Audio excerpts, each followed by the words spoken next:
एक दुनिया जहाँ कल्पना बन जाए हकीकत, जहाँ जंगल के दोस्तों के साथ हर पल होता है एक कहानी। ये है टून गली, जहाँ कहानियाँ होती हैं जिंदा और हर कहानी में होता है एक छुपा हुआ जादू।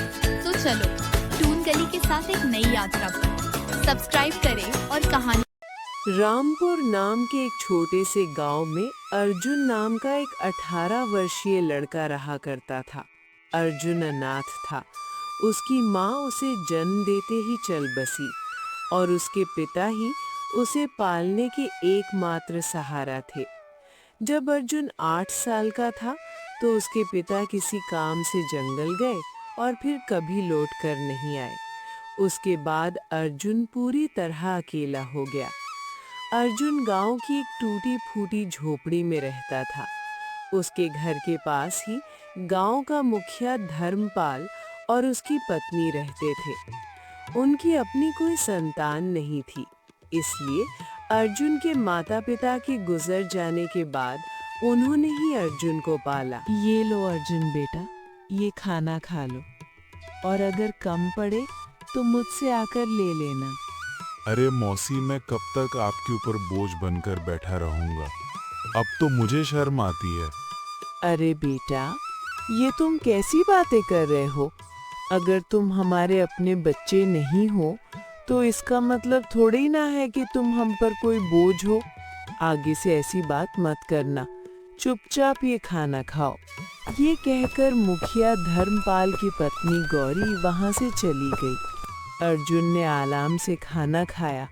खाने के बाद जब वो झोपड़ी से बाहर निकला तो सामने ही मुखिया धर्मपाल दिखाई दिए। अर्जुन ने उन्हें देखा और सीधे उनके पास जा पहुंचा। अर्जुन बेटा, खाना खा लिया है ना? जी मुखिया धर्मपाल साहब, अभी अभी मौसी खाना देकर गई थी और मैं वही खाकर घर से निकला हूँ। हाँ, अच्छा किया। अब तुम बड़े हो गए हो बेटे, अपना ख्याल रखना सीखो। जी मुखिया धर्मपाल जी, 8 वर्ष की उम्र से लेकर अब तक आप ही मेरा ख्याल रखते आए हैं, पर अब मुझे शर्म आने लगी है। अब मैं कुछ काम करना चाहता हूँ।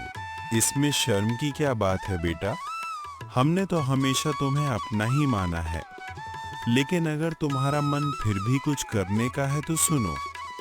गांव के पास वाला जंगल अब पहले जैसा खतरनाक नहीं रहा। जी मुखिया धर्मपाल जी, मैं कल ही जंगल जाऊंगा। अब समय आ गया है कि मैं अपने लिए और आपके लिए कुछ कर दिखाऊं।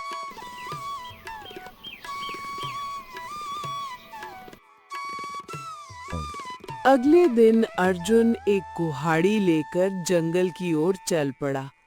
कुछ ही देर में वो जंगल पहुंच गया। जंगल में कदम रखते ही उसने सोचा, कुछ भी कहो, मुखिया धर्मपाल जी ने बचपन से लेकर अब तक मेरी बहुत मदद की है। अब समय आ गया है कि मैं अपने पैरों पर खड़ा होकर दिखाऊं और अब मैं उनकी सेवा करूं, ताकि उन्हें अपनी संतान की कमी महसूस ना हो और वे हमेशा खुश रहें।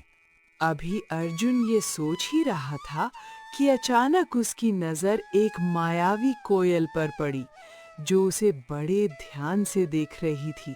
अरे, ये मायावी कोयल मुझे इतनी गौर से क्यों देख रही है?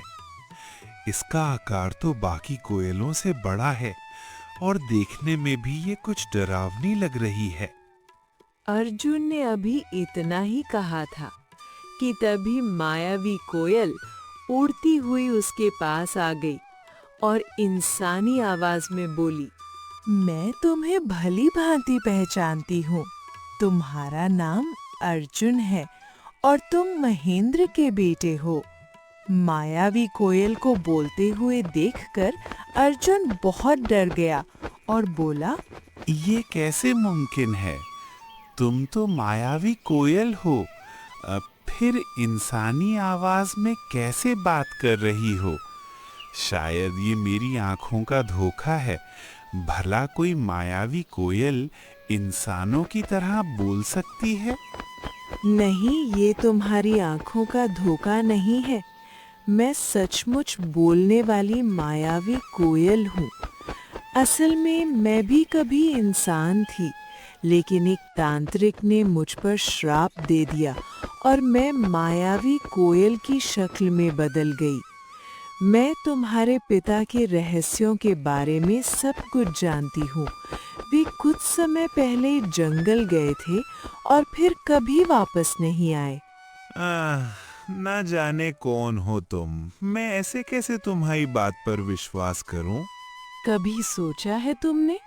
तुम पिछले कई वर्षों से बिना पिता के रह रहे हो, लेकिन गांव में कोई भी तुम्हारे पिता के बारे में बात नहीं करता, तुम्हारी कोई मदद नहीं करता, सिवाय तुम्हारे गांव के मुखिया धर्मपाल के।